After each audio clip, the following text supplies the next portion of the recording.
Si pensar es esencialmente ejecutar estas funciones, estas operaciones aritméticas, entonces, en principio, hay muchas más cosas que piensan que no son seres humanos biológicos orgánicos. Es decir, puede haber otros sistemas no orgánicos artificiales que sean capaces de reproducir el pensamiento. Claro, el punto de ser es decir, igual que ese señor no sabe chino, la máquina de Turing no sabe sumar, ni sabe calcular, ni Siri sabe el tiempo que hace, ni ChatGPT entiende lo que tú le estés preguntando en concreto. ¿Crees que la matemática puede decir algo sobre Dios? Sí, yo creo que sí. O sea, a ver, no con cierta... Lo he dicho demasiado rápido. No. No te con mucha convicción, no, la verdad. Sí, no.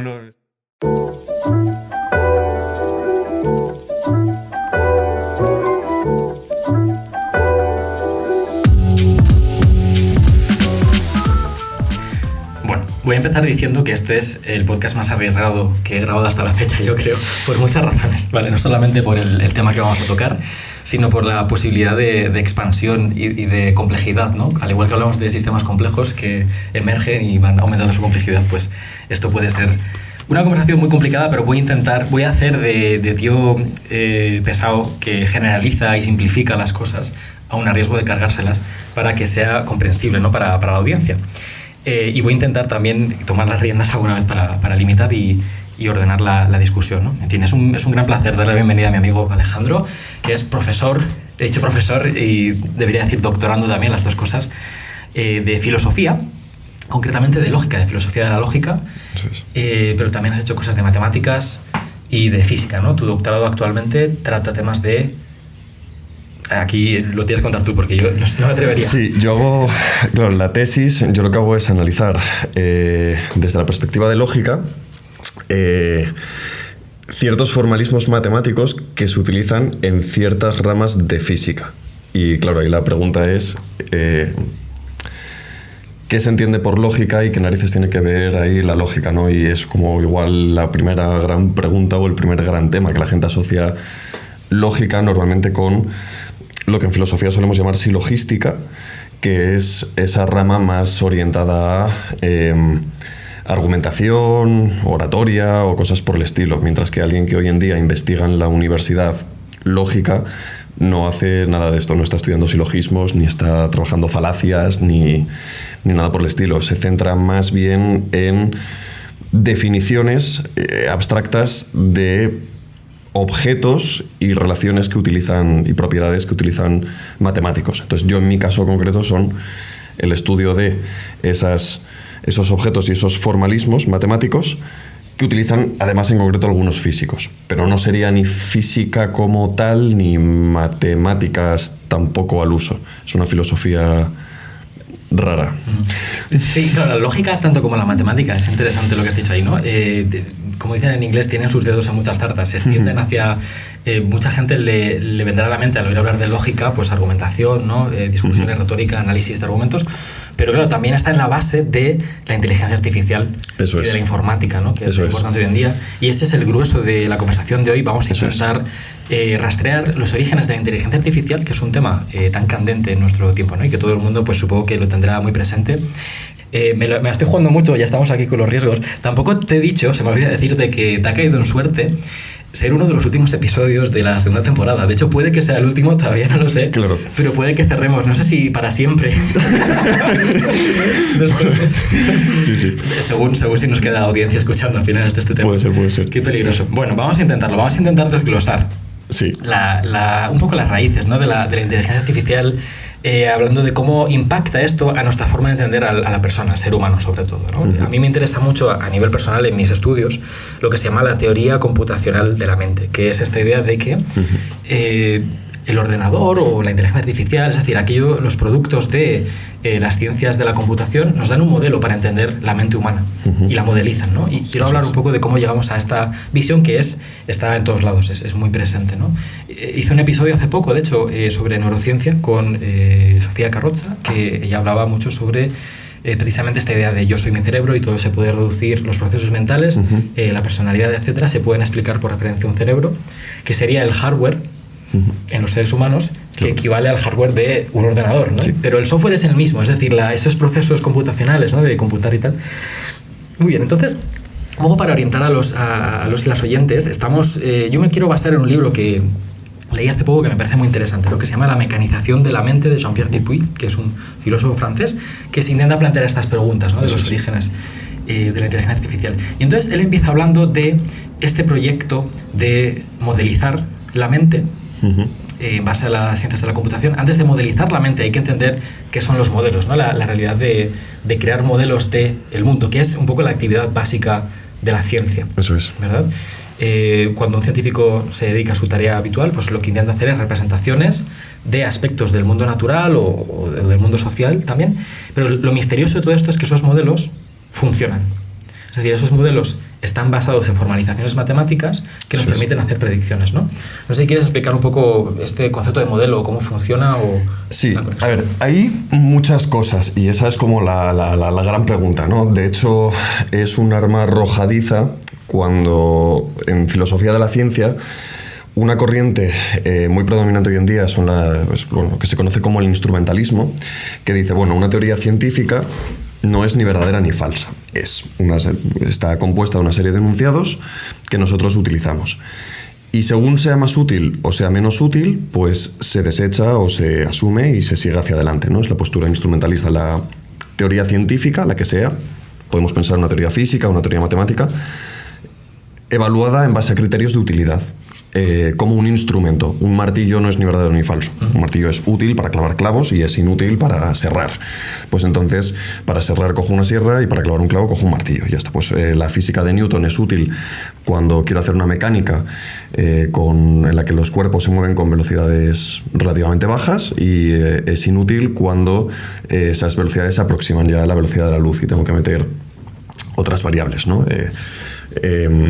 Entonces ahí la relatividad especial, en concreto, pasa a ser más útil y vas a adoptarla. ¿Significa eso que una es más verdadera que otra y la otra es más falsa o algo tal? Para el instrumentalismo no. Y el arma arrojadiza que se le suele echar encima a esta perspectiva tan coherente, ¿no? Todos son construcciones al final y tal, es ya. Pero dentro de que unas funcionen mejor y otras funcionen peor, el instrumentalista no explica por qué.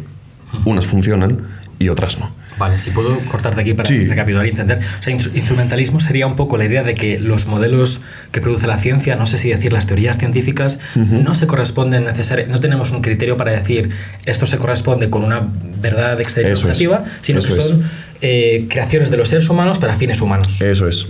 Una teoría científica la crean los humanos para cosas humanas, pero no nos dice nada sobre la realidad, nada sobre el mundo cómo es, ¿no? Eso es. Vale. Entonces, esa postura que cobra muchísimo protagonismo en las últimas décadas, claro, tiene el gran problema de dejarnos un cierto mal sabor de boca en general, ¿no? Cuando alguien se aproxima a esta situación, que es decir, vale, ya, pero esto está muy bien, una funciona mejor que otra, pero la pregunta es ¿por qué una funciona mejor que otra? Y frente a esa pregunta, esa gran cuestión, la postura instrumentalista no ofrece una respuesta, sino que bloquea la pregunta. No tiene sentido preguntarte por qué una funciona mejor que otra. Y ahí es donde se empieza a poner en juego lo que tú has mencionado, el tema de qué pasa con los modelos científicos, qué es un modelo científico, si yo tengo algo así como una especie de realidad, esa realidad la modelizo y genero una especie de abstracción o formalización de esa realidad, y entonces hay una adecuación o no la hay, y entonces soy realista o no. O si por el contrario yo construyo un modelo con mis limitaciones mentales y ese modelo se parece o se aproxima un poco a lo que pueda ser cierta realidad, pero que nunca voy a poder conocerla porque nunca voy a poder salir de ese modelo que yo he construido, y entonces simplemente tengo mejores teorías o peores teorías en una especie de ensayo de error, que al final es, en filosofía, el materialismo versus idealismo 2.0. O sea, la idea de si las teorías están en la mente y es desde la mente que intentamos acceder al mundo. Eso es. O sea, en términos más divulgativos, la pregunta de fondo es si la ciencia dice algo sobre la realidad. Eso es. O es meramente seres humanos que crean modelos más o menos aproximados, pero nunca tocamos la realidad en sí, nunca decimos nada sobre lo real, ¿no? Claro, ahí está. Entonces, ahí entra el debate en torno a la noción de modelo. En concreto, con la idea de modelo, hay bastante discusión porque hay que distinguir lo que nosotros tomamos por modelo en el día a día y que muchas veces habla también de modelo en el sentido científico, en ese sentido de algo que por ser modélico, es decir, por ser un ejemplar, como si fuera el molde, ¿no? de el resto de copias que yo voy sacando de ese molde, he de imitar, ¿no? Porque el resto de cosas, casi tipo Platón, son imitaciones de ese molde, y entonces yo tengo un modelo a partir del cual extraigo el resto de cosas. Eso suele representarse en la idea de, pues no sé, cuando hablamos de una supermodelo, representa, se supone, que una especie de canon de belleza o lo que sea. El ideal. O, claro, o cuando alguien dice no, mi modelo es no sé algún youtuber o lo que sea, sigo, ¿no? a la encrucijada, Ulises. Claro, eso es. Ulises es mi modelo a seguir. Porque siempre me he planteado tener un canal de YouTube, pero nunca me he atrevido, ¿no? Entonces te tomo de modelo y doy ese salto. Ese es un sentido un poco más informal, pero que permea también en el debate académico y a veces se confunde. Un modelo, en matemáticas, en concreto, tiene una definición un poco más técnica y pesada, que de hecho es de esa definición de la que parte de lo que hoy en día ya conocemos como teoría de modelos. Hay una teoría sobre esto. Hay una teoría, también siendo teoría una cuestión bastante estricta. Entonces, un modelo matemático, en el sentido lógico, es una serie de... Voy a decirlo lo más informal que pueda. Una serie de distintas colecciones de objetos, pues por ejemplo, los alumnos de una clase o los muebles de una casa o lo que sea, en las cuales hay un enunciado o una serie de enunciados que son verdaderos. Por ejemplo, si yo digo que 2 menos 3 tiene solución, en los números naturales es un enunciado falso, pero en los números reales es verdadero. Eso significa que los números reales son una colección de objetos que genera un modelo para ese enunciado. Que tiene proposiciones verdaderas o falsas. Eso es. Porque modelos, estamos hablando siempre de comparar el modelo con otra cosa. Eso es. Dos términos, ¿no? Eso es. O sea, que se entienda que modelo implica comparación entre eso dos es. cosas. De ahí eso que es. puedas hablar de verdadero o falso. Ahí está. Corresponde o no corresponde. Ahí está. Y el punto es que a los enunciados que cuando asumo como verdaderos son verdaderos en sus propios modelos, a esos enunciados yo los llamo axiomas. Vale. Realmente. Que es algo que muchas veces se sobreentiende o se parte de ello, pero que no todo el mundo tiene claro, o que no es... bueno, que es un poco más técnico y que a veces merece la pena explicitar. Entonces, por conectar con lo anterior, ¿una teoría científica qué es?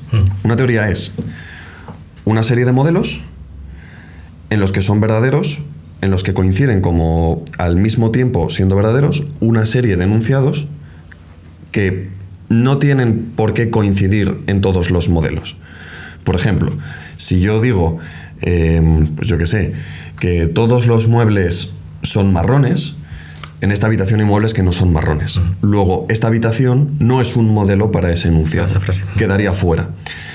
Pues cuando yo selecciono una serie de enunciados que son verdaderos en una serie de modelos y selecciono esos modelos, al conjunto de esos modelos yo los llamo teoría, porque lo que empiezo a extraer a partir de mezclar esos axiomas, esas oraciones o esos enunciados que son verdaderos, son, y esto ya se entiende un poco mejor, teoremas.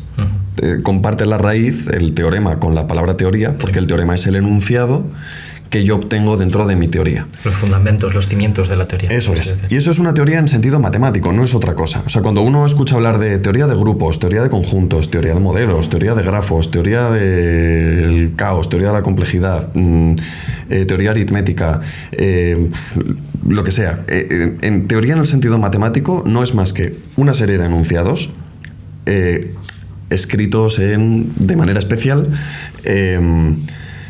que son verdaderos en una serie de modelos, los cuales selecciono y esos modelos hago que sean mi teoría. Y entonces ahí es donde se enrevesa ya el asunto y se complica. Y ahí ya empezamos a tener problemas. Bueno, si alguien nos sigue escuchando a esas alturas... Claro, sí, ese es el punto. Si se llega hasta ahí, y eso más o menos se entiende... Hasta ahora hemos hablado de la medida en la que una teoría se adecua a algo exterior. Eso es. Y esos modelos se pueden juzgar, ¿no? Como más o menos verdaderos según el modelo represente bien o mal, ¿no? Eso es, claro. El punto clave viene justamente ahí, en que cuando yo tengo mis modelos, yo los construyo simplemente con una serie de enunciados que todavía no he contrastado, ¿no? Yo tengo infinitas teorías, tengo muchas teorías, tengo todos los modelos que quiera. Yo, por ejemplo, para la frase todos los muebles son negros, yo puedo evaluar esa frase en esta habitación, donde sería falsa, esa no sería un modelo y no estaría dentro de la teoría, pero puedo evaluarla en todas las habitaciones, almacenes, mueblerías y, no sé, camiones de la basura. IKEA y demás. En la que en algunos será verdadera y en otros será falsa. Y ahí selecciono mi teoría. Pero puedo poner otro enunciado, que sea todos los muebles son negros y además todos tienen 4 patas. Entonces selecciono menos modelos todavía. O puedo añadir otras que lo amplíen. Todos los muebles son negros o no, por ejemplo. O son marrones. O son marrones. Sí, o son de cualquier otro color. Eso, por ejemplo, lo hacen mucho en derecho, lo de poner listas de ese estilo y cualesquiera otros. Y cualesquiera otros, sí. Pues entonces, todos aquellos afectados por este hecho.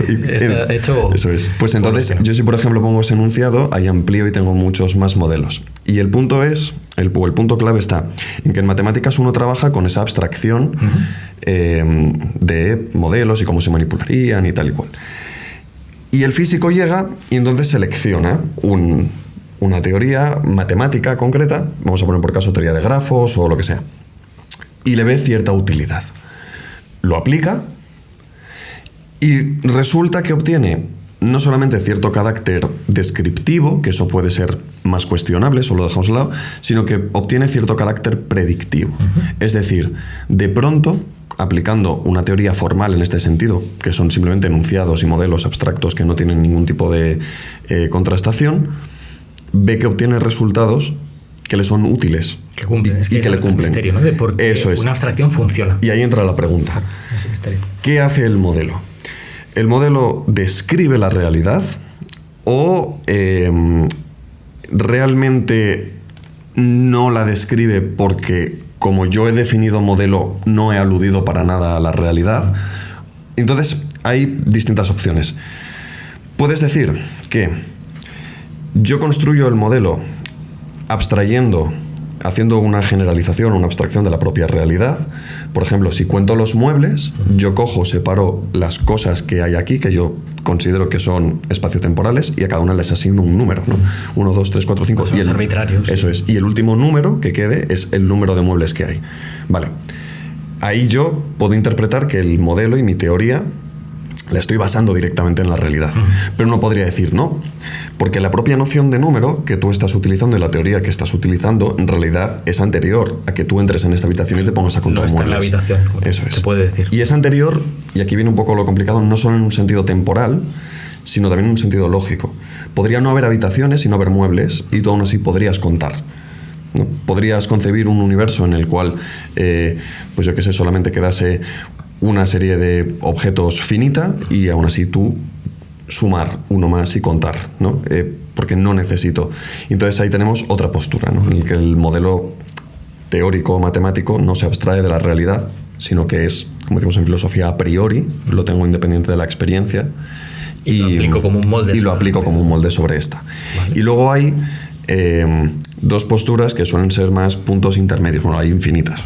Aquí cada autor es una postura, ¿no? Básicamente. Pero el estructuralista, por ejemplo, que dice, no, el modelo funciona porque la realidad se comporta y tiene una estructura muy similar, análoga, biyectiva, es el término técnico, con esa teoría que tú has construido. Se espejan, por así decirlo, una imitación. Eso es. Y luego hay la otra postura radical que dice, no, esto simplemente funciona por casualidad. O sea, perdona que parafraseo. Sí. El estructuralista dice que el modelo funciona porque hay una similitud estructural. Es decir, hay una formalidad compartida entre la realidad y el modelo, ¿no? Eso es. Decir. Y el otro dice que es pura casualidad que haya esa coincidencia y que funcione, ¿no? O que no sabemos por qué. Eso es un misterio. Eso es.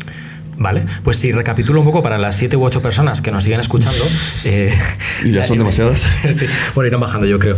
Hemos estado hablando de modelos, ¿por qué de modelos? Ahora se va a entender un poco por qué, ¿no? El propio Jean Dupuy, en el libro este que he mencionado, La mecanización de la mente, habla de modelo en dos sentidos, un poco haciendo la desambiguación, ¿no?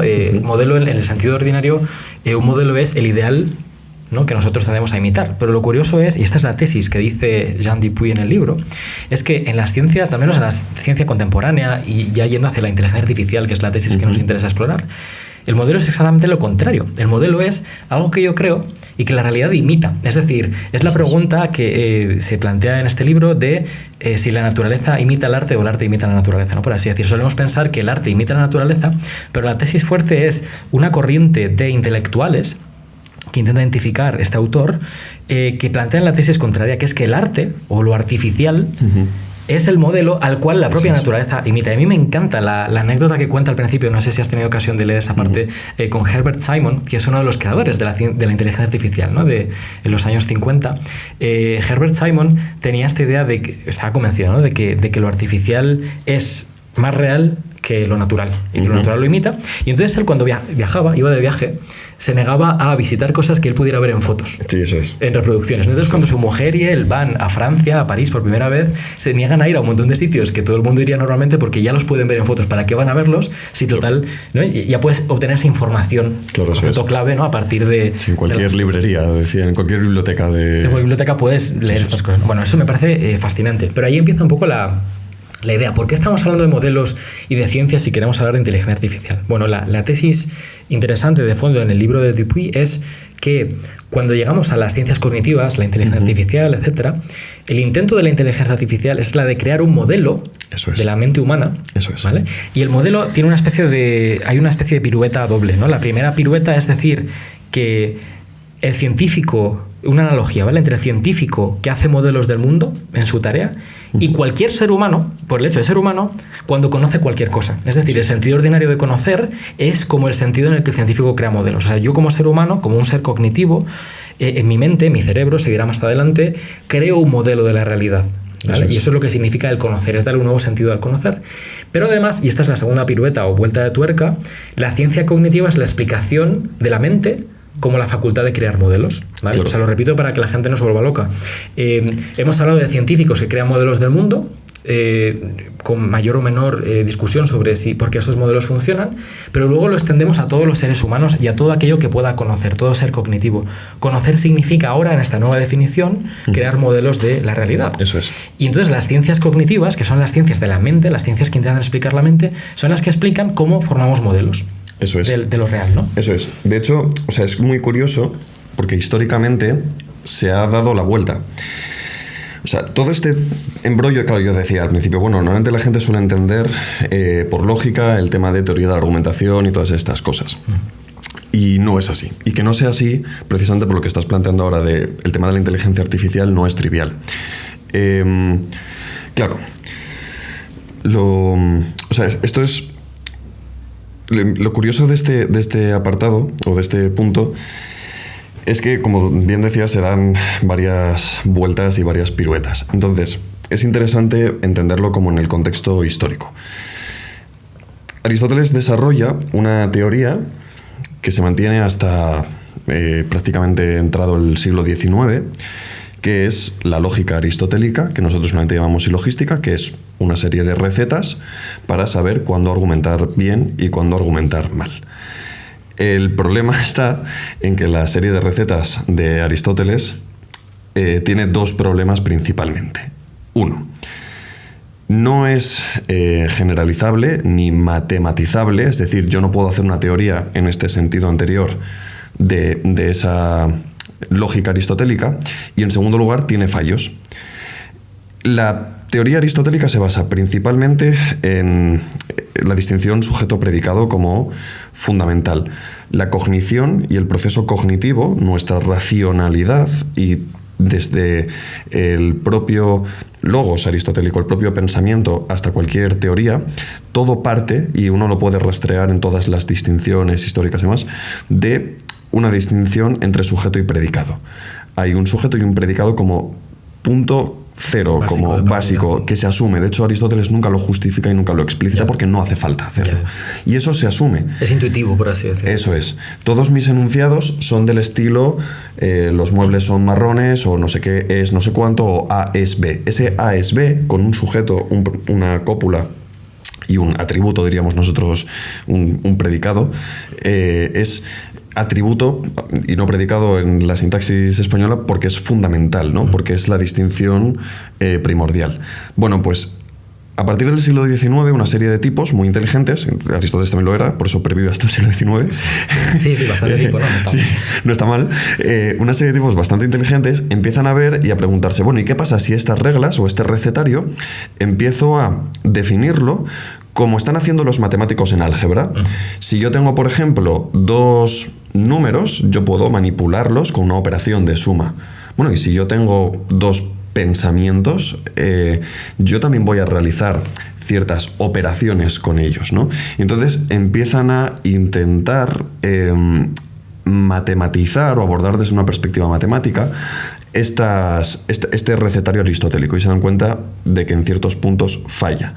Pero no porque quieran matematizar la lógica, que este es el punto crucial, sino porque quieren fundamentar la matemática. En la lógica. En la lógica. Claro, ese es el debate. Que es filosofía. Eso es. Ese es el punto crucial. Muchas veces se dice, no, esta gente intenta matematizar todo. Es como, no, al revés. Intentan fundamentar. Y por eso el libro famoso de George Boole, del que hoy estudiamos las operaciones cuando hacemos álgebra de Boole, se llama The New Laws of Thought. Son las leyes del pensamiento, ensayos de una nueva lógica. Frege, su obra principal, se traduce al español como conceptografía. Es decir, lo que estamos trabajando en lógica es un álgebra en el que empezamos a analizar las operaciones fundamentales de la racionalidad. Con las herramientas de la matemática, por así decirlo. Eso es. Y mezclando, todavía son, o sea, esta gente de finales del 19, principios del 20, son muy kantianos, en el sentido de que están pegados todavía a la teoría de Kant de pensar en una arquitectura de la razón pura, en pensar que nosotros realizamos operaciones fundamentales a nivel racional que sí que podemos expresar. Que, por ejemplo, yo puedo hablar de un mueble es blanco, por ejemplo, y ahí entran en juego, en ese enunciado en español, una serie de problemas de relativismo lingüístico y cultural, porque pues a lo mejor no existe una traducción perfecta. O la palabra marrón. Eso es. O incluso hombre y man, por las connotaciones que tienen históricas, filológicas, tal, no se pueden equiparar. Igual no existen sinónimos perfectos, ¿no? Dentro de una misma lengua, etc. Bueno, pues ellos dicen, bueno, eso me da igual. Porque yo lo que sí tengo claro es que cuando yo enuncio eso, estoy haciendo una operación que es seleccionar un objeto y predicar del algo. Como el propio Aristóteles pensaba que la distinción sujeto-predicado era una distinción fundamental, era por algo, ¿no? Y esa operación del pensamiento es la que yo voy a analizar en la lógica, y es con la que a partir de la cual voy a crear un modelo. Esto es un poco más técnico, pero bueno, para quien le interese. Recapitular para las 6 personas que nos escuchan. Sí. La idea es que hemos mencionado a Frege y a Boole. Frege, sobre todo, es el sucesor al trono de Aristóteles, por así decirlo, en la historia de la lógica, ¿no? La idea es. Dime a ver si lo entiendo, lo voy a simplificar de manera salvaje, pero la idea es, estamos hablando de las relaciones entre lógica y matemática, por así decir, que eran dos ciencias que no estaban necesariamente conectadas de manera evidente, ¿no? No, claro. Y la idea es que la lógica es una serie de operaciones fundamentales de la razón humana que existen independientemente de cualquier otra cosa, de su concretización en una operación. Estoy hablando del paradigma kantiano, más o menos. Sí, claro. Sí, para esta gente sí es eso. Immanuel Kant no tiene esta idea de que la mente proyecta una serie de categorías sobre los datos de los sentidos y podemos conocer a partir de esa síntesis, ¿no?, que se produce entre las categorías de la razón. Y entonces, tal y como lo entiendo yo, a lo mejor me equivoco, pero mi idea es que hay un primer proyecto de reducir la aritmética, aparte de la matemática que se dedica a los números, a la lógica, y que ese proyecto fracasa a fundamentar la aritmética en la lógica. Eso es. Y lo que a mí me interesa, que es hacia donde vamos, es que lo que acaba ocurriendo es lo contrario. El giro copernicano de decir, el pensamiento de hecho es reducible a la aritmética, a lo computable, a los números, ¿no? Eso es. Que es donde empieza la inteligencia artificial. Eso es. Ese es el punto irónico. O sea, el punto, a nivel histórico, por resumirlo mucho, es muy curioso ver cómo hay unos señores kantianos, ¿no? Bueno, hegelianos, ¿no? Para que están convencidos de que en la crítica de la razón pura y en la lógica hegeliana uno tiene el mapa de cómo funciona la racionalidad humana en general. Y ese es el mapa que nos ha de guiar. Y ese mapa asume la lógica aristotélica. Como unos señores empiezan a ver que esa lógica aristotélica no me está sirviendo para poder definir cosas raras que están pasando en matemáticas y en física, y entonces cómo la van modificando, y según la van modificando se van alejando más hasta que de pronto rompen con la distinción sujeto-predicado como fundamental, la sustituyen por otra, y eso obliga a renunciar a gran parte del edificio kantiano. Y entonces dicen, bueno, esto está bien, porque lo que estamos haciendo es topar con el modo más abstracto y más general del razonar en sí, de los conceptos puros, de la abstracción de la abstracción de la abstracción de la abstracción. No ya la matemática y la teoría esta que tenía antes con el modelo y tal, sino las reglas que rigen cómo yo construyo eso, ¿no? Sí. Y de pronto, en ese ejercicio, donde hay un boom y de pronto todo parece que se puede reducir a... Surgen los proyectos de fundamentación de la aritmética. No todos escriben una fundamentación de la aritmética. Husserl escribe una fundamentación de la aritmética, Frege escribe una... todo el mundo está escribiendo ese ejercicio de fundamentar, de reducirlo todas esas leyes de la lógica. Llegan una serie de problemas que capan el proyecto por completo y que concluyen que en contra de todo lo esperable, que hay límites dentro de las teorías que nosotros podemos desarrollar en base a esas reglas, y que los límites están definidos por esas propias reglas, es decir, no podemos huir de ellos. Y entonces surge una pregunta fundamental que es, bueno, ¿y estos límites son límites míos de esa capacidad de racionalizar que yo estaba abstrayendo, o son límites de la realidad que yo puedo conocer? El problema que habías planteado antes. El problema que habíamos planteado antes. Por eso la idea de modelo es muy fundamental. Y ahí surge la pregunta de esos resultados limitativos que encontramos, ¿qué limitan? El ejemplo típico que ahora hablamos un poco del si quieres, que es el problema de parada, ¿no? O hoy en día con... De Turing. Eso es. Si uno se encuentra con un resultado que te dice... Tu teoría matemática tiene este límite y a partir de aquí no puedes hacer nada. Claro, uno se pregunta por qué, salvo que sea instrumentalista. Por eso también el instrumentalismo tiene cierto triunfo. Porque aquí responder el por qué no se ha hecho, ¿no? Es una pregunta abierta. ¿Por qué yo de pronto tengo ese límite? Porque es un límite mío. Perdona, o sea, que el modelo tiene una especie de... El modelo puede explicar hasta cierto punto y a partir de ahí no funciona. Eso es, ¿no? Está limitado. Tiene una especie de deficiencia que nadie esperaba encontrarse, por decirlo de alguna manera, ¿no? Y si eres instrumentalista, esa pregunta no surge porque el modelo simplemente es una cosa práctica que tú usas en tu vida cotidiana, pero no tienes por qué fundamentar por qué se corresponde con eso. Eso es. Vale. Entonces aquí viene el giro completamente inesperado, que es muy curioso, que es el de decir, bueno, como con este modelo yo tengo ciertos límites, voy a ver qué pasa si implemento este modelo. Hilbert es que da la famosa conferencia esta en la que desarrolla los problemas del milenio, y luego da una segunda conferencia, no recuerdo ahora mismo el año, en el que reformula el segundo problema del milenio. Esto es en torno al 1900, ¿no? Sí, estamos hablando del siglo XX. Da una conferencia en la que dice, vamos a ver, el punto crucial es saber si la matemática es completa, es decir, si todo lo que puedo deducir en ella, todo lo que sí, lo puedo deducir, si es consistente, es decir, si no hay contradicciones, que sea una teoría buena, ¿no? Que no tenga contradicciones, y si es decidible, es decir, si todo proceso que yo podría conocer en un principio con la matemática que tengo, de hecho lo puedo llegar a conocer.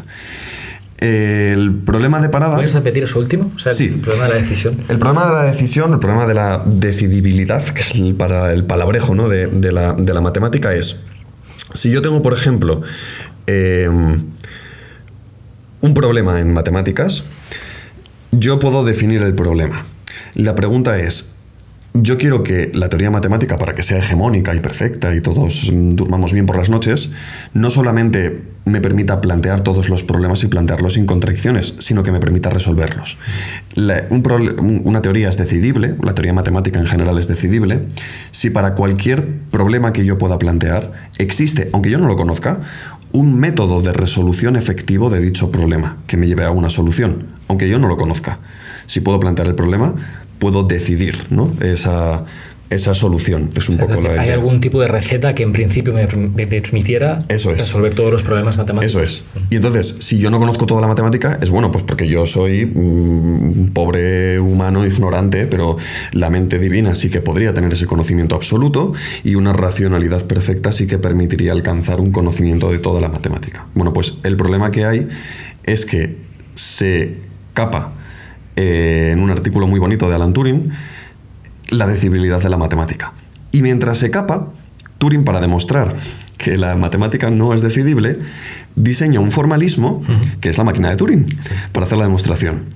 Formalismo a partir del cual nace luego la computación en los años 50. Exacto, pero es una especie de por casualidad. Claro, es el formalismo que él necesita para poder llegar a resolver esos problemas, ¿no? La máquina de Turing es un formalismo lógico-matemático que le sirve para poder plantear esto, como un experimento mental casi. Surge la computación. Y entonces, se enrevesa todo más cuando de pronto llegan las ciencias cognitivas y plantean y dicen, bueno, vamos a tomar este modelo como el modelo de representación de todo ese conocimiento puro que esta gente de antes estaba investigando. Y claro, ahí vienen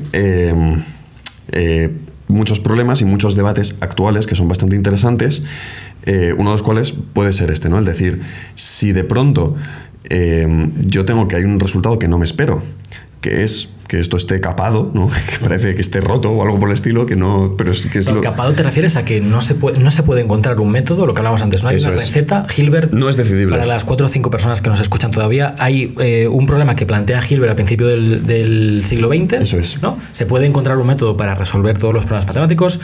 Turing demuestra que no, y en el proceso de demostrar que no es así, que no hay un método, crea la máquina de Turing, que ahora veremos las consecuencias que tiene, ¿no? Que es el corazón de nuestro programa de hoy. Claro. Y a las consecuencias de la máquina de Turing, que nace en ese contexto de ver que la matemática de pronto estaba limitada, ¿no? Y esa pregunta que surge sobre, pero entonces yo estoy limitado o está limitada la realidad, o etcétera, etcétera, se toma la máquina de Turing como modelo a su vez para poder empezar a explicar y justificar una reducción mecanicista de la propia realidad, ¿no? Y claro, aquí ya pues acaba de ser todo, o sea, no hay que preocuparse si no se entiende, porque no se entiende de hecho, ¿no? ¿Qué pasa? O sea, ¿o qué hacemos entonces, no? Si yo de pronto tengo una mente que quiero modelar con una máquina como formalismo computacional, como la máquina de Turing, que sé que no es decidible por el problema de parada, y que a su vez tomo como modelo de esa racionalidad que no parece entender por qué no es decidible, pues claro, no parece que nadie sepa ya qué narices estamos haciendo, ¿no?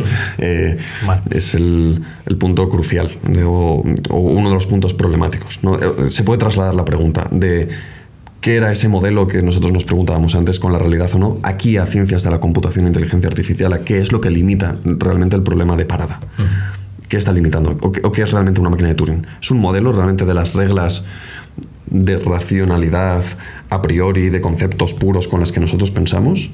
¿O es un formalismo que nosotros hacemos a partir de ciertas operaciones básicas que luego expandimos? Y claro, el problema está en que luego lo expandimos lo suficiente como para incluso poder rebasar, ¿no?, muchas de las operaciones que nosotros hacemos. Entonces, ya no sabemos muy bien dónde estamos jugando. Ese es ya entra el lógico. Vale, voy a reconciliar esto un poco. Ahora sí que nos hemos ido más... sí. Vamos a hablar de la máquina de Turing, Venga. Concretamente. Vamos a si podemos explicar qué es la máquina de Turing en primer lugar. Vamos a ir por partes. O sea, el punto... ¿De qué se compone la máquina de Turing? Eso es.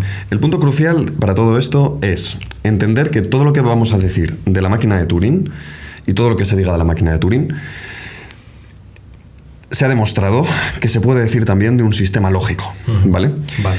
Y que todo, por tanto, todo lo que afecta a los límites de una máquina de Turing va a afectar también a los límites del sistema lógico matemático estándar. Vale. Y que, dicho en plan técnico para quien le interese, van a ser equivalentes los teoremas de incompletitud, que son para matemáticas, con el problema de parada para las propias máquinas de Turing y la aplicación computacional. Son las dos caras de la misma moneda. Vale. La teoría lógica y la máquina de Turing. Una máquina de Turing no es más que un experimento mental en el que yo tengo una cinta infinita. Por eso es un experimento mental, porque claro, no puedo construir una cinta infinita en la realidad, ¿no? Y un cabezal que imprime y borra cosas en la cinta. Y cuando acaba de imprimir o de borrar una cosa en la cinta, desplaza la cinta a una casilla. Vale, la cinta está dividida en cuadraditos. Eso es, la cinta está dividida en cuadraditos. Y el cabezal puede escribir o borrar o escanear y leer lo que pone. Escanear y leer lo que pone y ya está. Entonces imagínense, pues es una especie de máquina que tiene esta cinta que tiene fin. Es una cinta que podemos imaginar que está en un cuadrado, y entonces pum, se desplaza el cuadrado y llega el cabezal, y el cabezal lee lo que hay. Entonces nosotros le damos una orden. Pues, por ejemplo, si hay un 1, borra el 1, escribe un 0 y desplázate a la derecha. Entonces la máquina borra el 1, escribe un 0 y se desplaza a la derecha. Bueno, de ahí viene que toda la computación funciona en binario, por ejemplo, con unos y ceros y todo esto. Como nosotros sabemos hacer operaciones en binario, sabemos hacer sumas, sabemos hacer restas, podemos trasladar esas operaciones a términos Turing computables.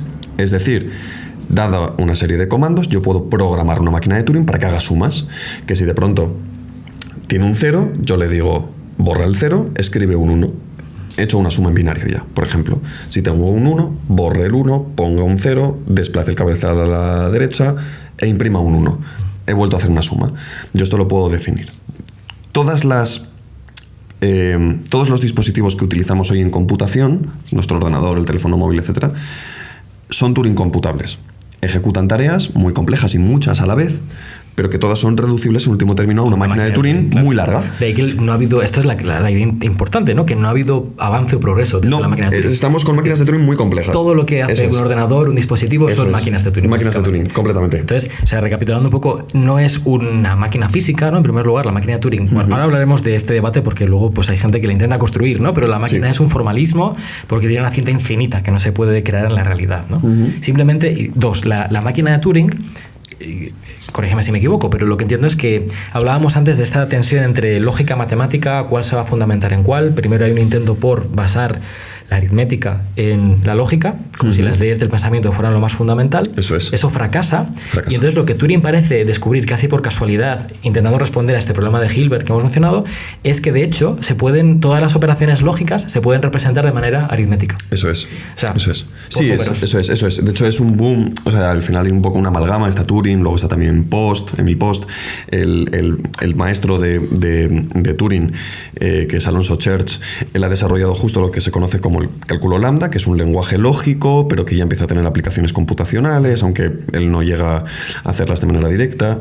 Church y Turing son como los padres de la computación, junto a Emil Post, pero Boole también, claro, Boole y Frege querían representar operaciones, ¿no?, entre conceptos puros. Entonces, los primeros dispositivos computacionales, en realidad, toda la electrónica que tenemos hoy en día, ahora que está además de moda todo el tema de los microchips y tal, no dejan de ser máquinas de Turing conectadas en distintos estados y a partir de operaciones que realizan que siguen siendo las mismas de Boole. O sea, siguen siendo las mismas operaciones que son una conjunción, una disyunción, que es...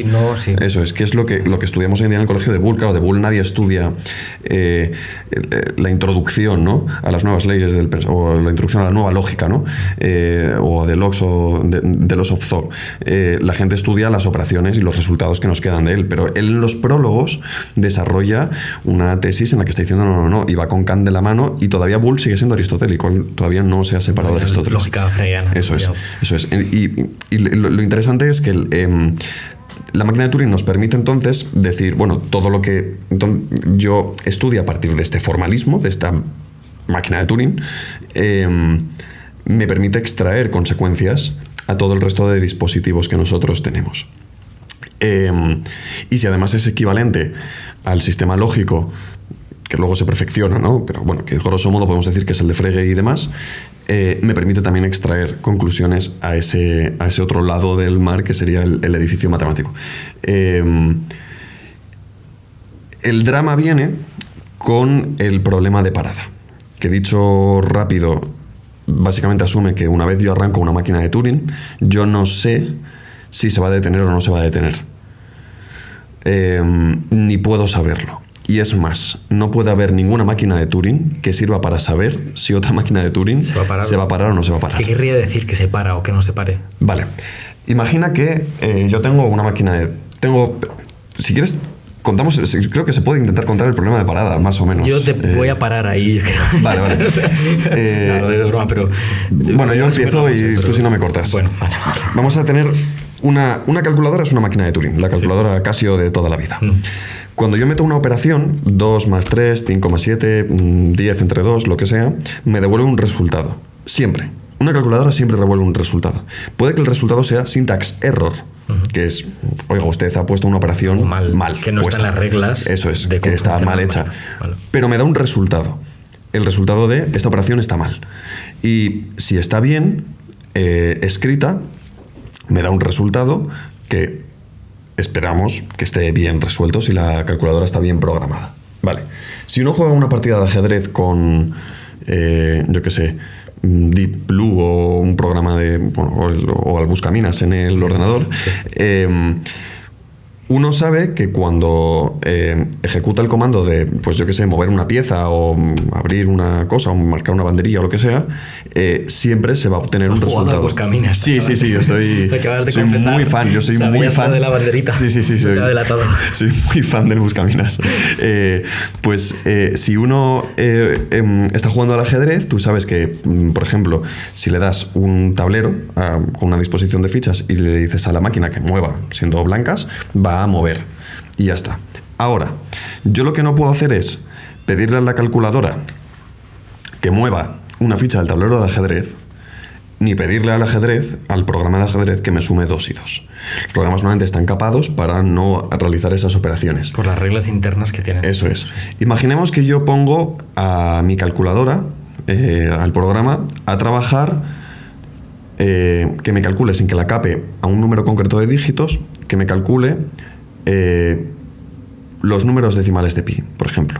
O que me calcule una partida de ajedrez más simple.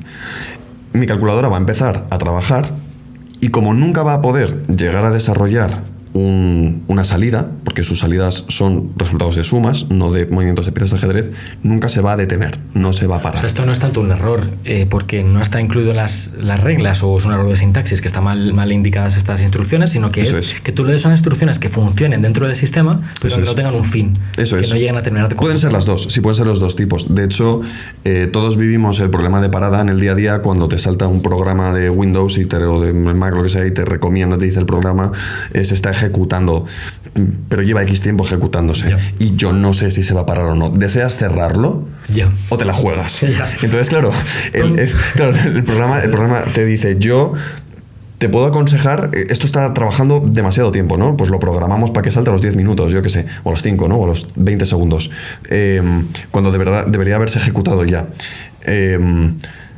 Si quieres pararlo, páralo y cierra y sale y vuelva a entrar. Si no, tú verás, porque yo no puedo meter en mi ordenador un programa que me diga, este programa está ejecutándose en bucle. Voy a analizar y ver si en algún momento sí que se va a detener y me va a dar un resultado. Porque no puedes saberlo. O no. Ese es el problema de parada. El problema de parada es que yo una vez arranco un programa para ejecutar un comando, aunque sea la suma 2 más 2 en la calculadora, yo no puedo comprobar si ese programa se va a ejecutar o no. No existe una máquina de Turing que defina si cualquier otra máquina de Turing va a detenerse o no. Yo sé que el 2 más 2 en la calculadora se para, pero lo sé porque lo he visto, lo he inducido. Pero como el pavo famoso de Russell, que todos los días ve salir el sol y entonces sobreentiende que al día siguiente sale el sol, hasta que de pronto sale el sol y es justo el día de Nochebuena o de, no me acuerdo qué era, o de no sé qué festividad. Bueno, pues es un pavo eso, todos los días ve salir el sol, entonces induce que al día siguiente va a salir el sol, hasta que de pronto no sale, ¿no? Porque es Navidad, entonces al pavo pues se lo comen. Entonces, el problema de inducción no te permite generalizar algo que tú simplemente estás viendo. Tú nunca vas a saber si un programa puede ejecutar o va a ejecutar, se va a detener con una serie de reglas que tú le pongas o no. Y eso es dramático porque lo que significa, o las implicaciones que tiene, es que yo no puedo saber de antemano si un problema es resoluble o no. Si una conjetura o un problema del milenio va a ser siquiera soluble o no. Y puede no serlo y no pasa nada. Porque yo no lo llegaría a saber nunca. Porque hay enunciados y problemas que yo no voy a poder saber. Sería un límite absoluto, ¿no? Eso es. Y un poco, si tomo las riendas y voy a avanzar a otro tema del que quería que habláramos, que es, estamos... Corrígeme si me equivoco de nuevo, pero estamos hablando de estos problemas que surgen en matemáticas y en computación que te abren a infinitos, donde tienes procesos abiertos que parece que pueden durar una eternidad, porque la propia máquina de Turing tiene una cinta infinita. Entonces, presupone, hay una especie de presuposición de una infinitud de tiempo para... bueno, ya he introducido otra presuposición, que es la de que la máquina de Turing opera en el tiempo, ¿no? No lo sabemos. Pero lo interesante es que después de Turing, avanzando un poco, viene una generación nueva de científicos e intelectuales de primer nivel, estamos hablando de los años 40, 50, que fundan lo que se llama la cibernética, o es el grupo del Cybernetics Group, ¿no? Los cibernéticos, que entonces toman las ideas de Turing y las intentan aplicar. Estaba hablando del problema de la temporalización porque Turing nunca concibió su máquina como algo que se pudiese implementar, era un mero experimento para resolver un problema matemático, ¿no? Pero aquí viene gente que dice, no, es que de hecho Turing ha modelizado la mente, o nos ha dado al menos un punto de partida para decir, si yo puedo representar numéricamente los procesos del pensamiento, entonces el pensamiento es computar, ¿no? La palabra contar viene de computar, y ayer estaba pensando en esto, ¿no? En muchas lenguas, de hecho, es que me llama mucho la atención, pero en alemán, por ejemplo, erzählen, que es contar algo, tiene la palabra Zahl, que es número. Claro. En inglés, tale, que es cuento, también se corresponde con tally, que es cuenta, y como que hay una correspondencia muy interesante, una transmutación, ¿no? de la idea de la mente cuenta, en el sentido, o el pensamiento, mejor dicho, es reducible a procesos aritméticos, a esta forma de contar. Entonces, esta generación lo que intenta hacer es plantearse, bueno, a lo mejor podemos crear, vale, Turing decía que esto era una cinta infinita, tal, no tenemos una cinta infinita, pero podemos intentar reconstruir, ¿no? Reverse engineering, que dicen en inglés. Vamos a intentar reconstruir la mente de manera artificial, puesto que si el pensamiento, esta es la premisa, si pensar es esencialmente ejecutar estas funciones, estas operaciones aritméticas, entonces, en principio, hay muchas más cosas que piensan que no son seres humanos biológicos orgánicos. Es decir, puede haber otros sistemas no orgánicos artificiales que sean capaces de reproducir el pensamiento. Claro. Muchas veces pensamos, yo creo que la inteligencia artificial es una especie de imitar al ser humano o modelar, o sea, copiar lo que es el ser humano y crear una especie de paralelo del ser humano, pero realmente es al revés.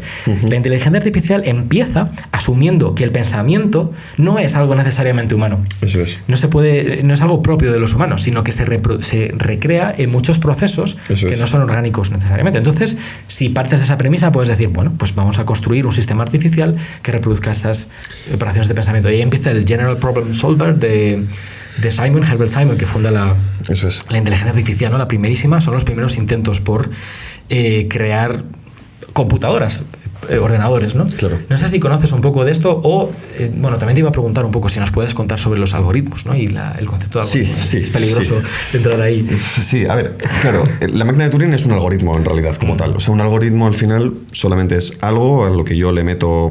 Valga la redundancia. Sí, una operación o lo que sea y me escupe otra cosa, ¿no? Un resultado. ¿Un algoritmo ¿qué es un algoritmo? Un algoritmo es una función a la que yo le introduzco un input, ¿no? Un valor, y me devuelve otro que yo defino previamente que quiero que me devuelva. Cuando en el colegio nos enseñan a hacer operaciones y hacemos la suma y nos enseñan a ponerlo en dos filas, y entonces escribes una línea, y entonces este lo sumas con este y el otro con el otro y no sé qué más, o luego haces operaciones de matrices, eso son algoritmos, son mecanismos que sin ser sumas, sino que son manipulaciones en filas, columnas y no sé qué, nos devuelven el resultado que queremos, que es una suma. Cuando todo el mundo dice, yo en el colegio estudiaba cómo hacer raíces cuadradas, pero no me acuerdo, se le enseña un algoritmo para diseñar cómo calcular, ¿no? Pues eso yo lo puedo implementar. Entonces tengo un input, el número que quiero calcular la raíz cuadrada, y el output a partir de una serie de manipulaciones. Una serie de pasos. Eso es una serie de pasos que voy estipulando, y una serie finita de pasos que ejecuto y que me devuelve un resultado que pues normalmente se hacen de manera lo bastante sutil y por gente lo suficientemente lista como para que siempre me devuelvan el resultado que yo quiero, por definición. Eso es un algoritmo, básicamente. De hecho, en informática lo suelen explicar siempre como a nivel más divulgativo como una caja negra, ¿no? En la que tú metes cosas y te devuelve lo que tú quieres. Y entre medias hay una serie de instrucciones o de operaciones y pasos, ¿no? Eso es. Vale. Aquí voy a lanzar otra vez, entrar para mencionar lo siguiente, ¿no? Que el proyecto que se llama Ciencias Cognitivas, eso es. Hablábamos de esto ayer, es una especie de esfuerzo concertado por reunir las investigaciones en diferentes áreas. En principio, en los años 70 se hablaba de el hexágono de las ciencias cognitivas que tenía la psicología, la lingüística, la neurociencia, la inteligencia artificial, ¿vale? La antropología y la filosofía, en sexto lugar. Y lo interesante es que se utiliza el modelo de la computación que acabamos de describir para explicar fenómenos en todas estas áreas. Y que es donde surge lo que se llama la teoría computacional de la mente, ¿no? O sea, al igual que hemos hablado de una máquina de Turing que opera en base a una serie de reglas, tienes una tabla de reglas, y una serie de símbolos que puede manipular, ¿no? Combinar, etcétera. La mente pasa, lo que hace un ser humano en su mente es manipular una serie de símbolos que representan cosas en el mundo, de ahí lo de la modelización que hablábamos antes, y manipula esos símbolos en base a una serie de reglas que pueden ser innatas o no, en fin. Pero la mente es esencialmente eso, por eso es como un ordenador y se puede hacer esta analogía con los ordenadores. Entonces, este es el nacimiento de un paradigma que yo creo que tiene muchísima influencia culturalmente hoy en día y muchísimas repercusiones que luego exploraremos, pero que se basa en esta analogía, ¿no? con la computación. No sé si más o menos es... Eso es, sí. De hecho, un punto clave en que lo mencionaste tú antes y en el que nos detuvimos no de manera baladí y que a menudo es muy mal interpretado, es que los lógicos, ya hablamos de finales del siglo XIX, no están formalizando operaciones concretas que nosotros hacemos cuando pensamos, ¿no? Cuando, por ejemplo, decimos que esto es así, o que aquello es así, o que tengo hambre, o que lo que sea, o estoy triste o tal. Sino las formas, ¿no? Para ellos que eran puras, en las cuales relacionamos los conceptos. Que cuando digo el hombre es mortal o el mueble es blanco, independientemente del pensamiento, de la palabra, del idioma, de la lengua, del contenido, yo selecciono un objeto. Y eso es una operación, la operación de seleccionar un objeto. Y le introduzco una especie de predicado, que también es otra operación, ¿no? Que me da igual el objeto que sea, el predicado, la lengua o lo que sea, porque es una operación cognoscitiva a priori. Entonces, en el modelo cognitivo se tira mucho de eso. Y las discusiones hoy en día están también un poco entremezcladas, ¿no? Pero entran en juego muchas cosas. Es muy difícil, si no imposible, yo creo, en base a resultados que se han obtenido en lingüística, relatividad lingüística y demás, modelizar computacionalmente pensamientos concretos o el tren de los resultados de pensamientos concretos. Y de hecho, esto lo digo ahora. Y en segundo lugar, los modelos que se han generado a nivel de computación operacional siguen siendo, como decías antes, los de Boole y los de toda la vida, los de Turing. Seguimos con máquinas de Turing, ¿no? Incluso ahora que se habla mucho del tema, ¿no? De computación cuántica, existen algoritmos cuánticos, y los algoritmos cuánticos funcionan con puertas lógicas cuánticas, es decir, la mecánica es exactamente la misma, no cambiamos la capacidad computacional, la lógica que se genera en estos... Eso es.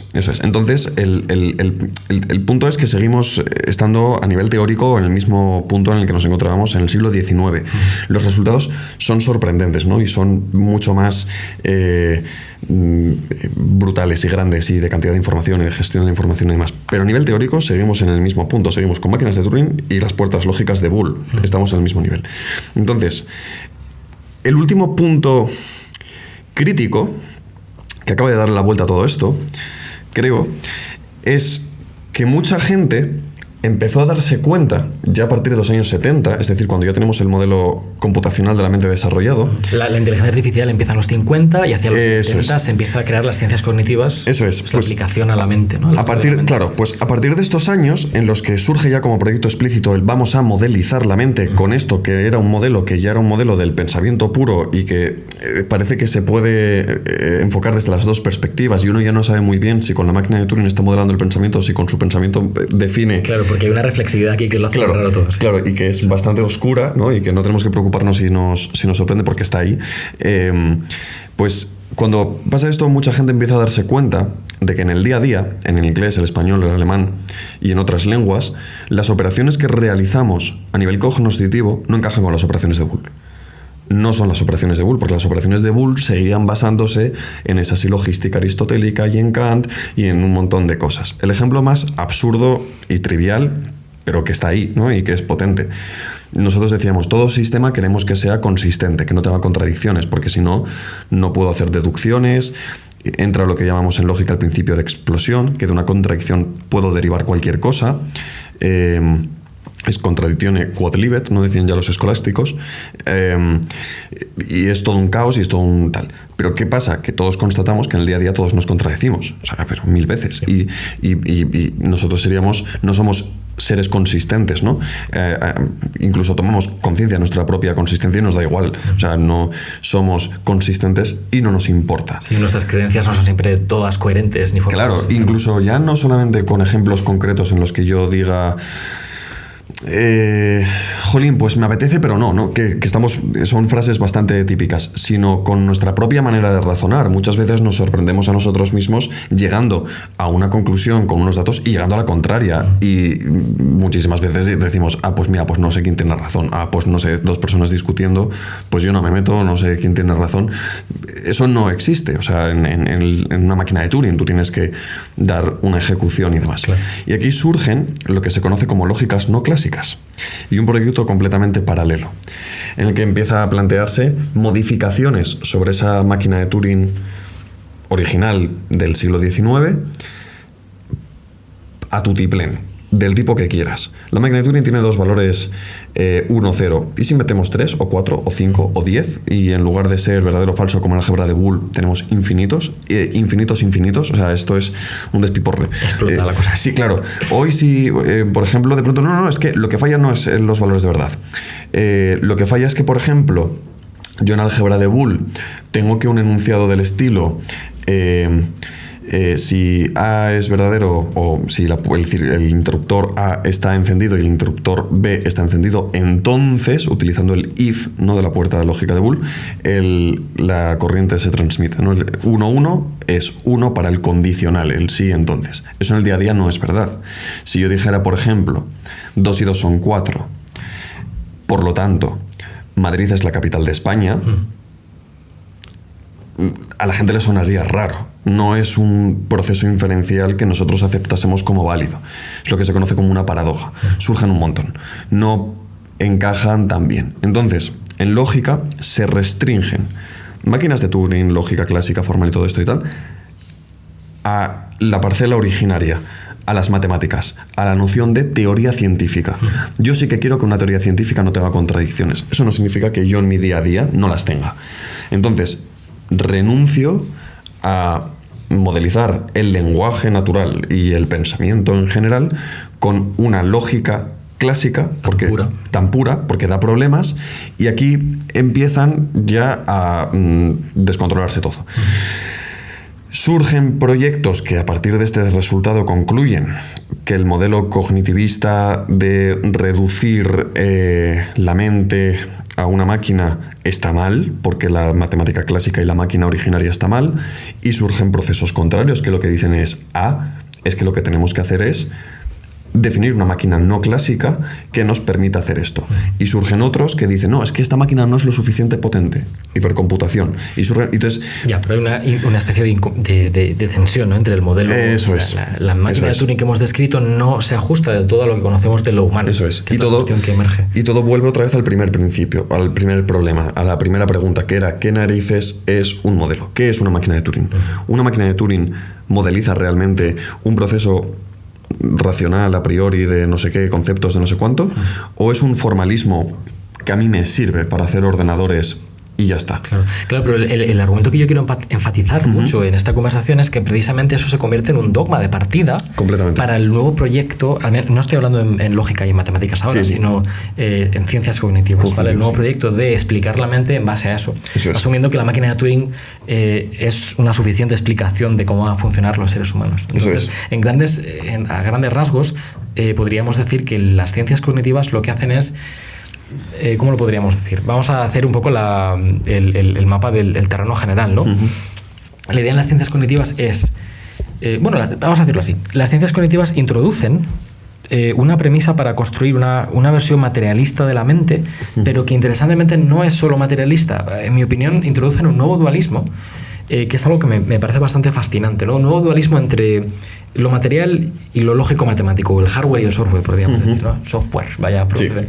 En el sentido de, Descartes, Platón, ¿no? Nos hablaban de alma y cuerpo. Por ejemplo, Descartes lo cambia y habla de mente y materia, pero llegamos a un punto en el cual ese concepto de mente, que era tan elusivo y tan cartesiano y que se había debatido tanto sobre ello, parece por fin poder integrarse dentro de un modelo más grande gracias a la máquina de Turing en algo que ya no es mente, en un sentido misterioso de un yo en primera persona, ¿no?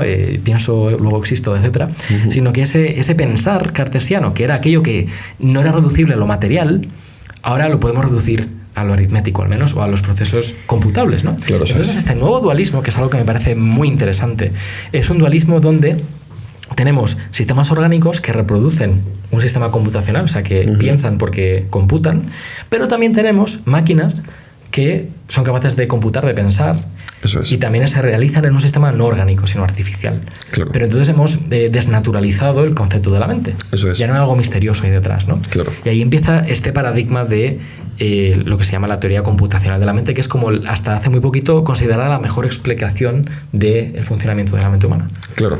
Por parte de muchos. Claro, o sea, la trampa está, yo creo, que yo no sigo el modelo computacional de la mente. Claro, porque tú sigues lógicas no clásicas. Claro, por eso digo, por eso voy a salto el cuello de la trampa, ¿no? Las riendas las estoy llevando en otra dirección, ¿no? Para que veamos eso para... Sí, pero o sea, el punto está, o la clave, voy a decir la clave, no la trampa, no voy a ser tan malo. La clave está en cómo definimos ahí pensamiento. Claro, si el punto es que para ti, o para mí, o para quien sea, el pensamiento se reduce a esa cinta, esa operación de borrar, eliminar, sustraer, mover conceptos. Claro, es que el ejercicio de abstracción que hay que hacer es brutal. Para el público, habría que decirles que no piensen en cómo piensan cuando piensan, sino que piensen en las reglas que rigen eso que estarían haciendo cuando piensan. Eso es lo que se está poniendo en juego. O sea, el rollo de Boole y Frege y demás no es establecer reglas que nos digan cómo se mueven los pensamientos concretos, ¿no? De este mueble es blanco y el hombre es mortal y no sé qué, sino las reglas puras y abstractas y más primitivas y más básicas que rigen cómo nosotros generamos esos propios pensamientos. Ahí está la clave. Si yo admito que esas reglas lógicas de Boole y de Frege y la máquina de Turing consiguen modelizar bien y definir y caracterizar correctamente esa regla, ese paso cero, ese punto cero, entonces sí, el modelo computacional, por lo menos de entrada, está bien. Ahora, el problema viene con el salto, ¿no? Que tienes que dar entre el sistema que sea capaz de manipular o de representar esas reglas puras que ya no son pensables porque están en el paso cero, entre conceptos como señalar un objeto, identificarlo y ver que tenga no son el contenido de tu pensamiento, son las reglas. Eso es. Y que este es el punto clave, el contenido del propio pensamiento, que es un poco la diferencia que a veces se suele identificar con sintaxis versus semántica, realmente.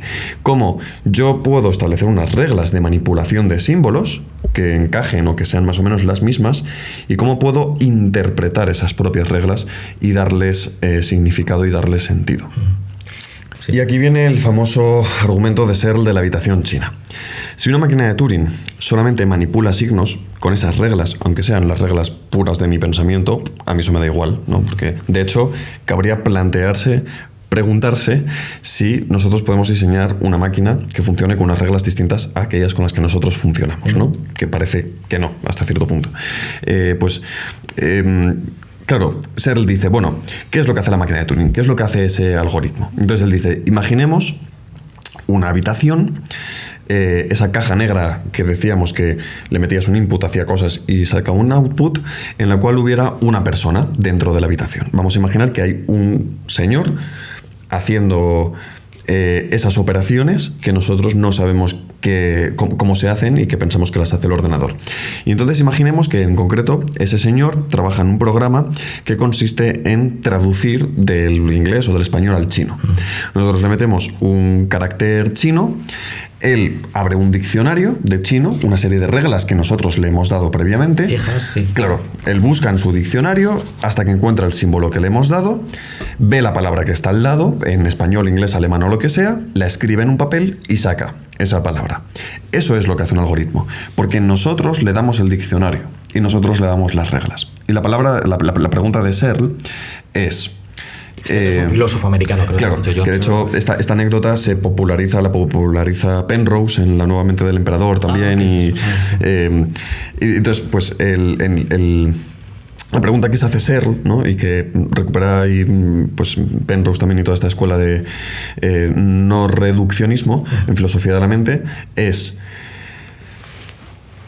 ese tío que está ahí dentro de la habitación, ¿podemos decir que sabe chino? Porque si tu respuesta es que sí, a ver cómo lo justificas.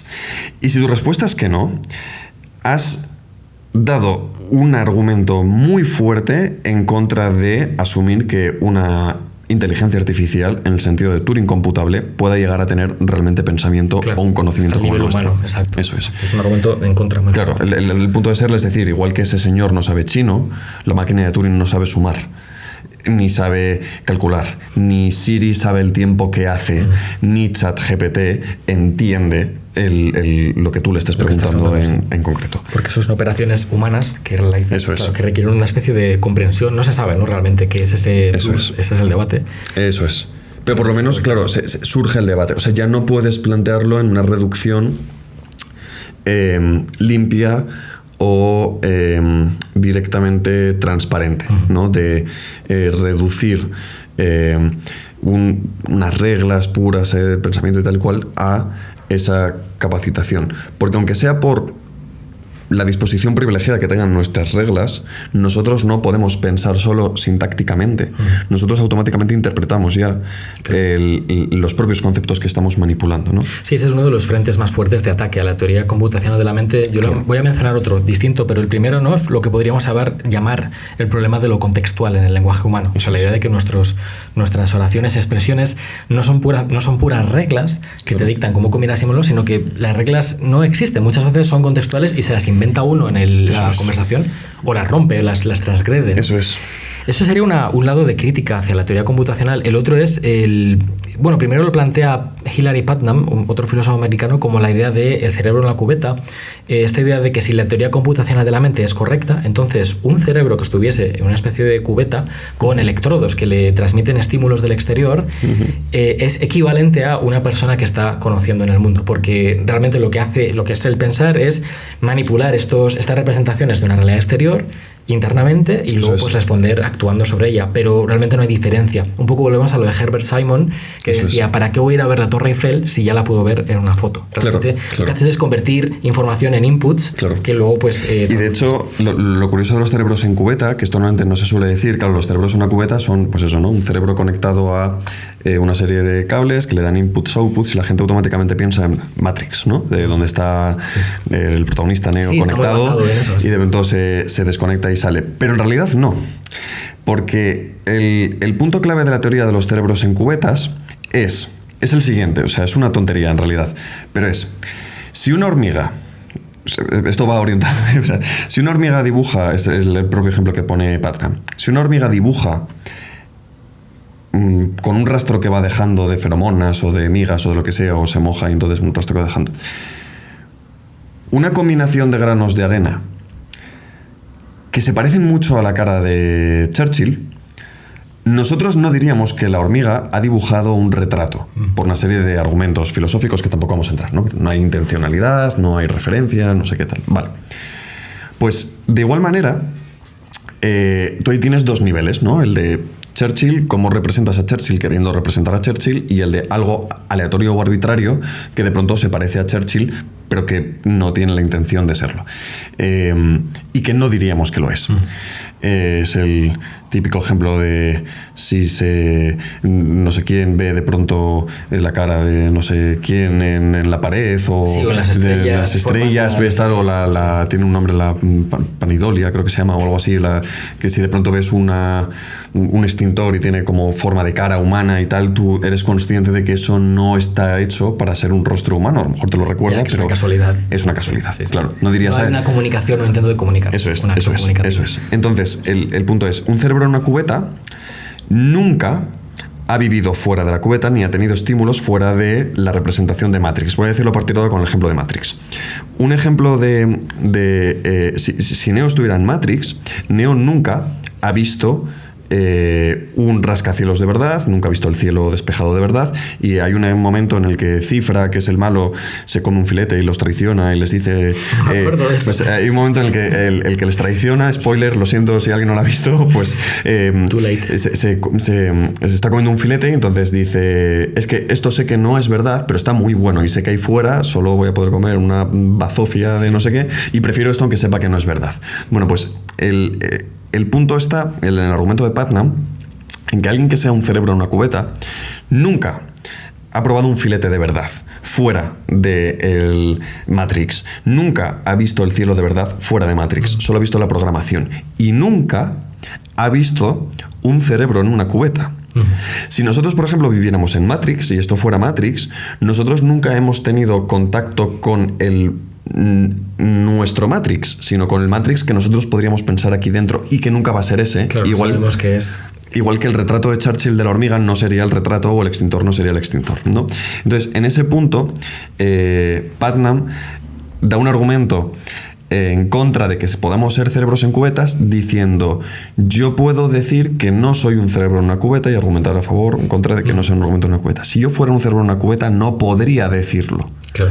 Porque yo no tendría la referencia que estaría limitada al estar dentro de la cubeta. No podrías saber, exacto. Es un poco como lo del argumento del sueño de Descartes. Si todo es un sueño, claro, no tienes ningún tipo de criterio para distinguir el sueño de la vigilia. Eso es. Y si tanto la vigilia como el sueño son sueño, entonces lo mismo te da llamarlo sueño que llamarlo vigilia, porque nunca llegas a saber, no hay una distinción significativa entre sueño y vigilia, no llegas a saberlo. Claro. Vale, ¿y ahora dónde vamos a partir de aquí? Bueno, claro, sí, hay muchos temas. A ver, yo estaba pensando en mis estudios, o sea, otra gran frente de crítica, a menos me parece interesante y fructífero, aunque ahora entraremos en límites que quizá haya tenido, es la realidad del cuerpo. Es decir, el problema de Putnam, el problema que plantea Putnam, ¿no? Hay una experiencia idéntica o equivalente entre el cerebro que está estimulado por impulsos exteriores y el ser humano que de hecho tiene un cuerpo y que está encarnado en carne y materia. Y hay una corriente muy fuerte, al menos en lo que yo me dedico, ¿no? Me muevo en ciencias cognitivas, que intenta desmontar o contraatacar esta teoría computacional, ¿no? Y decir que de hecho tener un cuerpo es constitutivo de cómo conocemos y cómo nos relacionamos, ¿no? Es decir, el hecho de que mis ojos no son meramente receptores pasivos de fotones de luz o de información que comunica un cerebro, sino que los ojos están sobre un cuerpo que se mueve y que ese cuerpo puede de hecho manipular al objeto, cogerlo, mirarlo, y que en la acción y el movimiento se genera conocimiento. Y esto no es reducible a lo computable, porque no es meramente reglas y manipulación de símbolos, sino que hay un componente de interactuar con el entorno que no se puede modelizar, ¿no? En ese sentido. Claro. Es un frente de crítica. Sí, eso es totalmente. De hecho, claro, entre las respuestas que veíamos antes que había a el problema reduccionista, claro, poca gente, no nadie, porque propuestas se han propuesto de todo tipo, pero muy poca gente ha pretendido reducir, ¿no?, lo que sería la racionalidad o la capacidad cognitiva humana directamente a una sola máquina de Turing. Pero sí que hay dos proyectos que son interesantes y que yo creo que quedan bloqueados por lo que estás diciendo ahora, tesis de corte en activista y de... La corporización, sí, claro, justamente, del cuerpo en las ciencias cognitivas. Que son aquellas que dicen, bueno, yo con una máquina de Turing no. Pero con las suficientes máquinas de Turing, si meto muchas máquinas de Turing, va a llegar un momento en el que de pronto todo el comportamiento de todas las máquinas de Turing pueda de manera emergentista generar una IA fuerte, ¿no? O algo por el estilo. Eso está GPT. Claro. Básicamente, ¿no? Claro. Meterle millones de parámetros. Claro, el punto es, claro, ChatGPT le metemos millones y millones y millones de parámetros y llega un momento en el que nosotros tenemos dificultades para poder comprender o seguir qué es lo que está pasando. Pero eso no significa que no se pueda comprender o no se pueda seguir. Yo no puedo contar antes de morir la cantidad de granos que hay en una playa. Sin embargo, nadie diría que la cantidad de granos de arena que hay en una playa son incontables, ¿no? Son innumerables o son infinitos. Nadie daría ese salto. Con ChatGPT pasa algo parecido, o con la IA en general. Yo puedo jugar incluso con redes neuronales superpotentes y ponerlas todas y hacer un machine learning que yo ya me pierda desde el minuto cero cuál es el proceso de aprendizaje y encontrarme con procesos realmente sorprendentes. Ahora, lo que no se puede perder de vista es que hay todas las manipulaciones que siguen estando presentes, son puramente sintácticas. Son manipulaciones de simples unos y ceros. El mismo modelo, sí. El mismo modelo. Entonces, no parece viable, o por lo menos más que como una ensoñación o una especie de utopía, ¿no? Es decir, llegará un momento en el que, pero lo iban diciendo desde los 70, en realidad, claro, ¿no? Eso es llegará un momento en el que emergerá esto y entonces habrá una IA fuerte y habrá que aceptar y todas estas cosas ya de Isaac Asimov, ¿no? Esa es una línea. Y hay otra que plantea el decir, bueno, ¿y si cambiamos la definición de máquina de Turing y nos vamos a otra máquina que sí que pueda ejecutar cosas con una potencia tan cualitativamente distinta que pueda abrir las puertas a permitirnos hablar de ese emergentismo sin tener que juntar muchas y sin saber muy bien qué es lo que pasa ahí? Y ahí surgen propuestas de hipercomputación. Ahora, el problema que tienen estas es que, claro, son ordenadores que funcionan en condiciones físicas que son hipotéticas. Por ejemplo, hipercomputación relativista, ¿no? Pues necesitarías generar un ordenador que operase y resolviese el output en el horizonte de sucesos de un no sé qué, con un espacio anti-de Sitter de no sé cuántos, de tal, que sí, que podría ser, pero es un planteamiento hipotético, entonces tampoco parece una resolución factible, ¿no? Y puestos a plantear hipótesis, pues hay bastantes. Hay máquinas también de Turing que son acelerantes, que lo que hacen es borrar la cinta. Cada vez que borra la cinta lo hace un poquito más rápido. Sí. Y entonces llega un momento en el que en un intervalo de entre 0 y 1 segundos ha ejecutado infinitas operaciones. Pues entonces, claro, esa cinta se comprime, por así decir. Claro, entonces hay cosas ya muy locas, ¿no? Y verdaderas idas de olla, pero todas carecen, yo creo, o sea, caen en el problema de haber olvidado que se plantea la propia definición de máquina de Turing de aquel reduccionismo del siglo XIX que buscaba simplemente formalizar esas operaciones fundamentales que nosotros realizamos entre conceptos puros y bla, bla, bla, que se ha visto que no son compatibles con los razonamientos que utilizamos en el día a día. Ese es el punto. No son compatibles. No son compatibles. Claro, ese es el punto. Yo, por ejemplo, en lógica, yo soy de lo más rancio que hay. Yo soy clásico, clasiquísimo, y si puedo voy con Bull, si puedo voy con Frege, y eso es lo más, pues eso, rancio y aburrido y pesado que hay, y yo sería como el lógico clásico. Y aún así entiendo que la lógica clásica y la máquina de Turing, lógica clásica en el sentido de Bull, de Frege, de todas estas cosas que aprendemos en el colegio, en tecnología y demás, de informática, programar y tal, y la matemática clásica no pueden hacerse cargo de un proyecto reduccionista del lenguaje natural y de la conversación que estamos teniendo nosotros aquí en día, por ejemplo. Claro. Pero la pregunta es por qué ahí está la clave. O sea, ¿por qué hay esos factores en el lenguaje natural que son tan... Ese es el punto. Bueno, eso sería para otro podcast. Claro, eso sería otro completamente. Pero es interesante ver cómo en el debate lógico no se olvida y se tiene en cuenta, y muchas lógicas de esas no clásicas raras que surgen para modelizar ciertos argumentos sí que tienen en cuenta contextualizaciones, retroalimentaciones de un interlocutor, incluso podrían ser compatibles con posturas que incluso tengan en cuenta la corporalidad, el sistema complejo, etcétera, etcétera. y cómo los modelos reduccionistas computacionales siguen utilizando la lógica clásica. Ya. Ese es el punto irónico, ¿no?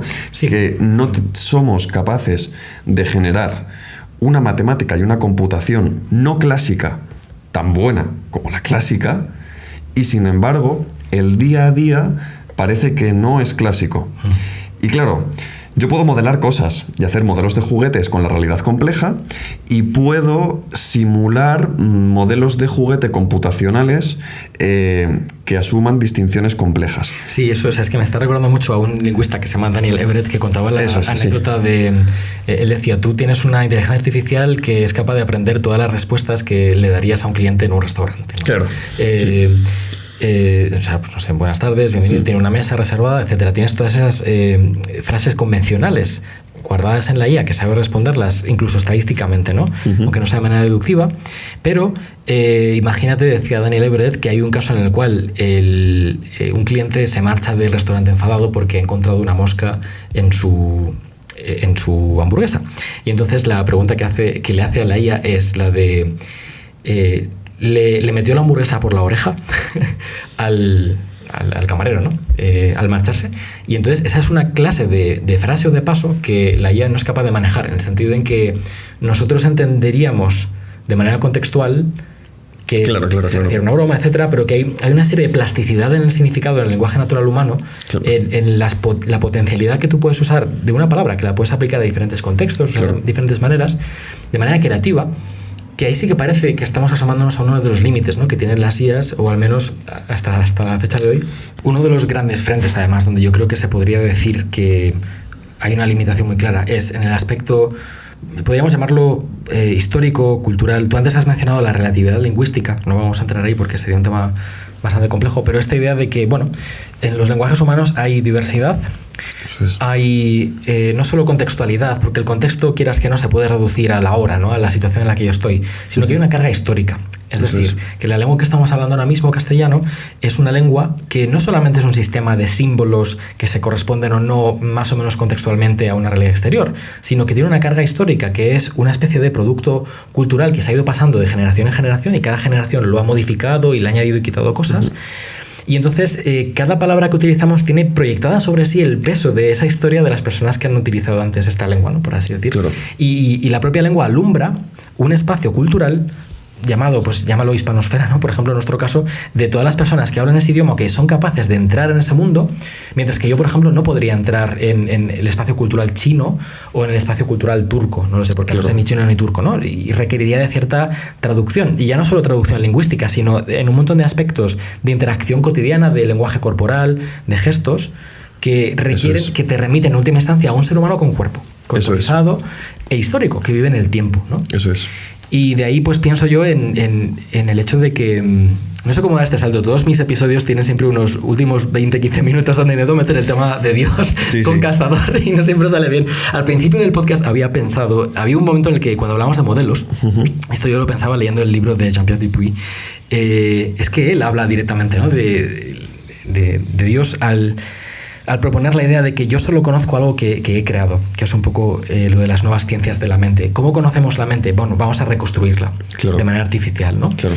¿Esta idea de dónde viene? Bueno, viene de una tradición anterior, filosófica y medieval, donde solo Dios conoce verdaderamente el mundo natural porque Él lo ha creado, por así decir, ¿no? Y nosotros estamos a oscuras en la medida en la que no podemos crear vida. Pero aquí, si puedo dar un salto salvaje, entra también un tema muy tolkieniano. Tolkien se plantea mucho la cuestión de la creación, la subcreación. Tolkien se plantea la cuestión del arte y del artista, ¿no?, y de la máquina. Y él piensa que el artista es aquel que es capaz de comprender que tiene un poder creador delegado que le permite participar en esa creación y amplificarla y extenderla, ¿vale?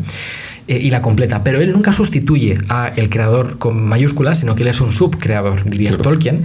Y frente a esto, Tolkien lo utilizo como marco para que se entienda, para la única persona que nos escucha todavía, valiente y fiel, entienda que a donde voy es a que el contraejemplo de Tolkien siempre es el de la máquina, la persona que intenta suplantar a ese creador y decir, no, yo no tengo una especie de facultad delegada, sino que yo soy capaz de recrear el mundo a mi imagen y semejanza, ¿no?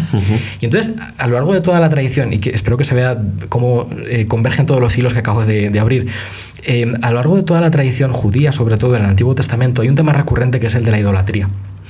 Que es precisamente el de la imitación, el de la creación de imágenes. O sea, la idolatría consiste en crear un modelo, ¿vale? Un modelo sobre el que se proyecta aquello que consideramos más verdadero, más ideal, y aquello a lo cual adoramos. Y lo paradójico y novedoso de la tradición judía es precisamente que en el templo de Jerusalén, por ejemplo, cuando entra Tito, cuando invade y destruye Jerusalén, etcétera, esta escena famosa, o no sé si es Pompeyo, no sé quién es, pero bueno, que corre el velo del templo y se dan cuenta de que está vacío, no hay imagen, los judíos no adoran a ningún tipo de imagen, ¿no? Porque hay esta especie de idea de que el Dios de Israel es un Dios creador y no tiene en sí mismo figura o imagen alguna en el mundo. Y entonces hay una especie de tradición entera de lo que llamo idolatría, que es esta prohibición de hacerse imágenes del creador último. Eso es.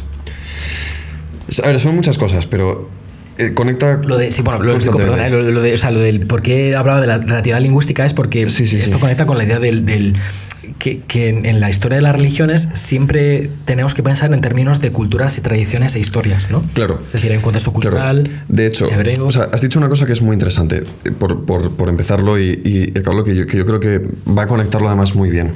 ChatGPT es muy malo cuando tiene que hacer estas modelizaciones del lenguaje natural. Pero cuanto más lo corregimos para que haga bien estas modelizaciones del lenguaje natural, se vuelve un paquete absoluto haciendo, por ejemplo, operaciones matemáticas. Y es muy fácil marearle y que te dé resultados mal en ciertas sumas que son relativamente sencillas. Esto se corrige metiendo parches y entonces diciendo, bueno, si ChatGPT tiene que hacer una operación matemática, le metemos una calculadora y que lo haga una inteligencia clásica y tal cual. Pero eso es sintomático de esa parte. Eso, claro, por un lado, ¿no? Y luego, por otro, efectivamente, en ChatGPT o en cualquier modelo que intente imitar, ¿no?, cierta conducta lingüística o algo por el estilo, no hay historia y no hay pragmática. Porque eso es algo que tampoco hemos entrado, pero que la máquina de Turing deja de lado. Y toda la computación clásica deja de lado. Uno empieza a estudiar un lenguaje de computación, es decir, el lenguaje en el cual se define el modelo que luego vamos a utilizar para modelizar otra cosa, y tienes una sintaxis y tienes una semántica que tú pones, pero no hay pragmática. Pragmática te refieres al uso en contexto. Claro, no hay intención, no hay tono. Sí. Yo no es lo mismo no hay registro. Claro, yo no es lo mismo si te digo hay tontorrón que no seas tonto, sí, ¿no? Entonces, todas estas cuestiones de tono, de diminutivos, uso, intención, connotación, ironía, mentira, se dejan de lado por definición de la propia estructura computacional que está a la base. Luego, con esa estructura podemos crear modelos que imiten ese comportamiento, pero en la estructura no está. No está en absoluto. Entonces, cuando uno vuelve a analizar esa estructura, que no deja de ser, es un modelo de juguete, esa cinta, ¿no?, que imprime, borra, desplaza, imprima, borra, desplaza, unos y ceros y ya está. Y entonces constata esos límites, ¿no?, que decíamos, el límite del problema de parada. Hay una respuesta muy bonita y un argumento muy bonito que se le ocurre a Gödel, en realidad. No lo hace con la máquina de Turing, lo hace en la otra parte, en la de los argumentos de incompletitud en matemáticas, pero que dice: nadie se habría esperado encontrarse que las matemáticas son incompletas, o que una máquina de Turing es indecidible. Y eso solo puede ser consecuencia de la realidad de estos objetos, porque si nosotros los estuviéramos construyendo como mera convención, pues no les habríamos impuesto este límite. Uno solamente se encuentra con algo sorprendente cuando se topa con ello, no cuando lo dibuja.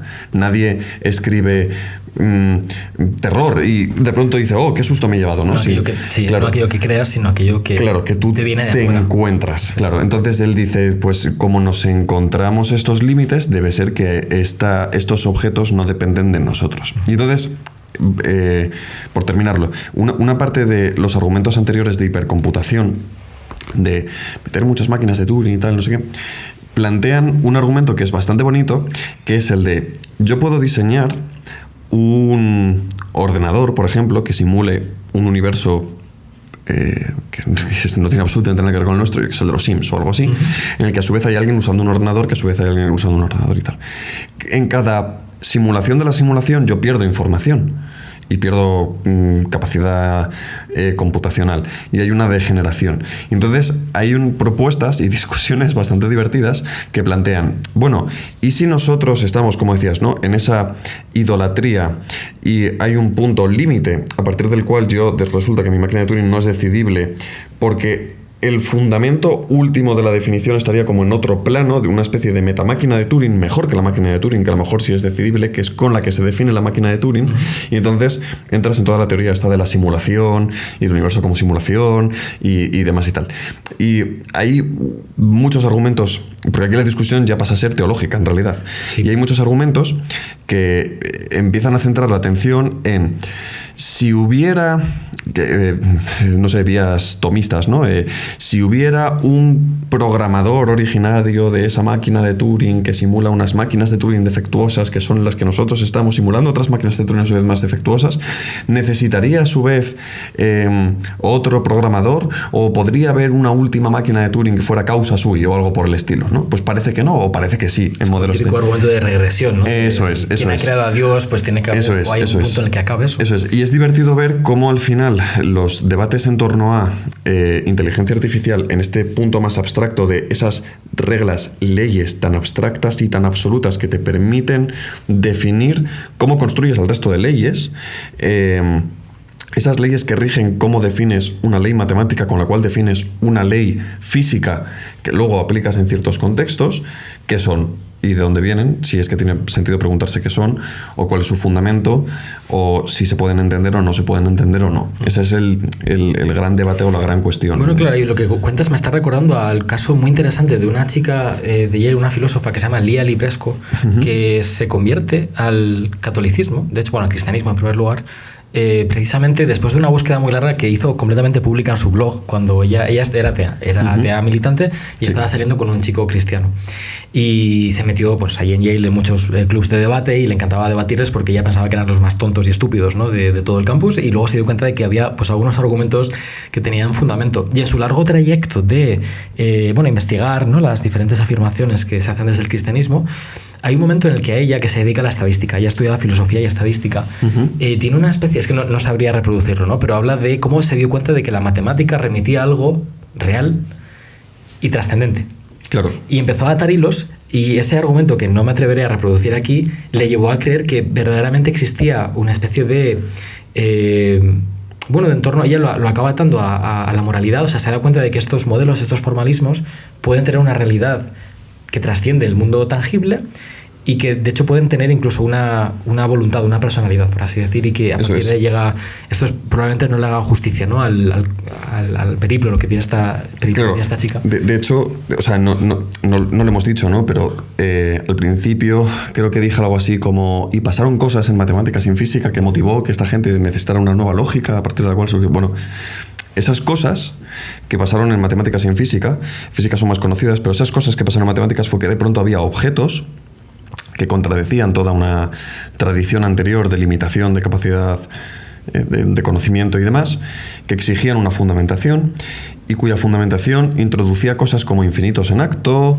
no solamente infinitos en potencia, cardinalidades no numerales, yo qué sé, unas cosas un tanto extrañas y curiosas, y que en el ejercicio de fundamentación se desarrolló, a la par que decíamos la máquina de Turing, esos lenguajes lógico-matemáticos con terminología puramente teológica, ¿no? De hecho, por hacer el mapa, claro, por hacer el mapa, tú tienes tu ordenador con ChatGPT. Ese ordenador al final es Turing computable. ChatGPT, sí. Nos quedan 5 minutos. Vale, nada, esto es 1 minuto.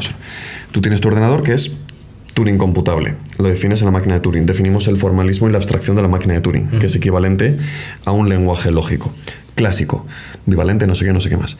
Pero ese lenguaje lógico, yo fundamental y principalmente lo utilizo para definir y caracterizar lo que decíamos antes, que eran esos enunciados que son verdaderos en una serie de modelos, que es a lo que llamo teoría. Vale, pues cuando hago eso con ciertos enunciados un poco especiales, que son, decíamos antes, axiomas, construye una teoría que es una teoría un poquito más privilegiada, que es lo que se conoce como teoría de conjuntos, que tiene otras alternativas. Podemos irnos a teorías mereológicas o lo que sea, pero bueno, no viene al caso. Pero yo puedo hacer una teoría que es una teoría de teorías. La teoría para atarlas a todas y atraerlas a todas en las tinieblas, ¿no? Esa teoría de poder, ¿no? Sí. Esa teoría que es la teoría de conjuntos. Y con esa teoría de conjuntos yo puedo definir dentro de ella, y sabiendo que todo lo que queda fuera está fuera y no entra al caso, toda la matemática contemporánea. Ese es el boom. Claro, cuando uno toma conciencia de que la lógica con la que define eso es ese modelo de juguete de Boole y de Frege, que es esa máquina de Turing, vuelve a surgir la pregunta acerca de por qué cuando lo aplico en la realidad funciona. Funciona, sí. Es que esta va a ser la pregunta final, pero ¿crees que la matemática puede decir algo sobre Dios? Sí, yo creo que sí. O sea, a ver, no con cierta... Lo he dicho demasiado rápido. No te con mucha convicción, sí. No, se me ha visto el plumero. No con... A ver, creo que puede ayudar a tender ciertos puentes de clarificación de discusiones tradicionalmente más teológicas. Ejemplo. Sobre el infinito. Por el infinito, sobre todo el infinito. La noción de si Dios es el único que puede ser infinito en acto o infinito en potencia, y eso permite clarificar, por ejemplo, ciertos predicados o ciertas propiedades que hoy conocemos de lo que podría ser un infinito en acto, y ese infinito en acto lo identificamos con Dios. Aquí hemos perdido nos escuchaba una persona. Ya nos ha ido, se acaba de ir completamente. Ahí entran en cuestión muchos debates, como sobre todo la inefabilidad, por ejemplo. Claro, y temas que ya son puramente teológicos, pero que no tienen por qué partir solamente de nociones experienciales o cuestiones tradicionales. Con el cambio de lógica, claro, los padres de la Iglesia van con Aristóteles de la mano. Cuando nosotros cambiamos... Bueno, eso es muy matizable, eso es muy cuestionable. Sí. Pero la lógica fundamental, incluso aunque no sea aristotélica, la contrarréplica megaricostoica y demás... La teología se fundamenta en la filosofía. Claro, no se renuncia, o se asume de entrada siempre esa distinción sujeto-predicado, ¿no? Cuando se alude a ella. Cuando nosotros renunciamos a eso, creo que queda pendiente de hacer, ahora se está empezando a hacer ya, desde el siglo pasado se está haciendo ya cada vez más, esa especie de análisis. De hecho, ahora se celebra ya el International Conference on Logic and Religion, por ejemplo, y demás, pero tender ese puente tan claro entre discusiones más tradicionalmente de teología, no de filosofía de la religión, sino de teología, y de metamatemática, ¿no? Sobre el infinito lacto y demás. Entonces yo sí que creo que ahí hay un punto de conexión claro. Un punto que muchas veces desde la matemática y la lógica se desprecia, pero desde la teología también. O sea, aquí rompo baza también en contra de teólogos. ¿Y es que va a ser tu contribución al campo? Bueno, ojalá lo fuera, no sé, a mí me parece interesante plantearlo, pero no soy... O sea, al final yo no trabajo tanto matemática como para poder hacerlo, pero es algo que queda pendiente y que se está haciendo cada vez más. Se está haciendo con distintas religiones, con budismo es algo que llama mucho la atención muchas veces, pero por ejemplo con distintas cuestiones teológicas, pues yo qué sé, Graham Priest, por ejemplo, está por ahí, pero hace falta una base sólida teológica para poder encauzar bien las discusiones, no solamente saber de lógica. Se pueden buscar. No me quiero meter ahí porque nos estamos quedando sin tiempo, la verdad es que es una pena, así que lo voy a tener que cortar aquí. Me sabe muy mal porque tenía muchas más preguntas que hacerte, pero a lo mejor haremos una segunda parte. Quería que habláramos, me lo he dejado en el tintero, ¿no? Pero me hubiera gustado que habláramos un poco de ese concepto de idolatría, entiendas en el sentido de la creación de un modelo definitivo, ¿no? De la realidad, versus el concepto de don, que tú lo mencionabas antes, que es el de algo que tú recibes que no está completamente presente en lo que tú creas. Es decir, negar la idea de que yo solo conozco aquello que puedo crear. No, de hecho hay cosas que tú recibes que tú no creas y que de hecho te sorprenden. Por ejemplo, Herbert Simon, si hubiera ido a la Torre Eiffel, se habría dado cuenta de que había aspectos de la Torre Eiffel que eran muy diferentes de lo que él había visto en la foto y que no podía haber predecido, ¿no? Y ese concepto de don como opuesto al de... en fin, porque la paradoja de la historia del Antiguo Testamento, culminando en el Nuevo Testamento, es que se elimina o se prohíbe la creación de imágenes, pero precisamente porque Dios va a hacer la imagen definitiva de sí mismo, que es la encarnación de Jesús, ¿no? En fin, eso lo tenemos que aparcar, una pena. Pero bueno, no sé si quieres, te dejo la última palabra, pero tienen que ser 30 segundos. Te agradezco No, bueno, gracias a ti, Ulises. O sea, yo te lo agradezco enormemente. Quería que habláramos de agnosticismo y nos lo hemos... Ya, es que... También. Razones para el agnosticismo. Bueno, queda pendiente ese tema, ¿no? De matemáticas y religión, o una cuestión bastante interesante, porque al final las discusiones que enfocan luego, que terminan derivando desde el tema de inteligencia artificial, ¿no? Como por la parte de cognoscibilidad, ¿no? Y si podemos tener un conocimiento absoluto o eso es algo reservado para Dios, acaban remitiendo casi siempre a los temas de limitación o de posibilidad de ampliación matemática pura, ¿no? Entonces es más fácil entrar en esa discusión desde la perspectiva que no la que hemos visto o hemos intentado ver de lógica Turing computación, sino lógica Cantor teoría de conjuntos, ¿no? Que es esta que salió ahora un poco al final. Pero bueno, yo lo que quiero decir simplemente una frase es que la gente no... Bueno, es muy fácil tender a reduccionismos, ¿no? Reducirlo todo a la inteligencia artificial, reducirlo todo a las matemáticas, reducirlo todo a la lógica. Pero cuando te pones a rascar un poco históricamente te das cuenta de que la misma noción de a lo cual estás intentando reducirla ya tiene compromisos con el resto y ya no va a ser una reducción limpia, y esas grandes apuestas de matematizarlo todo, pasarlo todo a la lógica o pasarlo todo a la computación o que el modelo mental sea un modelo computacional, pues como hemos visto ya asume un propio modelo, sí.